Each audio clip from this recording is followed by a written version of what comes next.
Hey everybody, what's going on? Anthony here from the NYDOI Mechanical Garage. I know it's been a while since I posted. I'm very sorry. Been busy with my personal life, projects that I got going on, as you can see, and I just haven't had time. So I'm doing.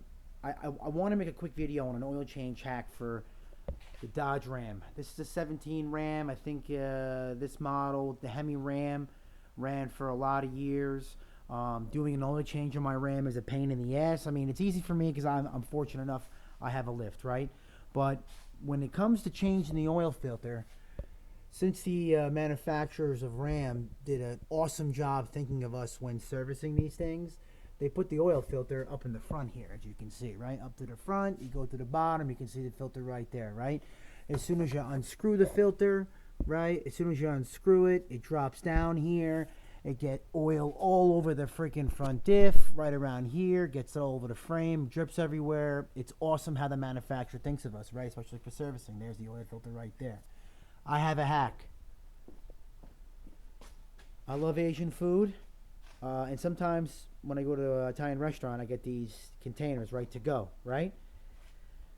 You can do two ways. You can use the small one or get a big one and cut it down to a small one. But quick oil change hack. Right, Mopar filter MO339. You take this filter cup right here, right, and you snake it in. Get my light there, as you can see. Hold on a second. You see, there we go, right there. You take the cup and you snake it in this way, so it's underneath the filter, right? May have to yin guy manipulate a little bit, but once you push it in there, that's it, right? So it's under the filter. See? It's under the filter. Let me get my light in there. So you can see, right? It's under the filter. We're going to loosen it up and drop the filter right into that cup. No mess.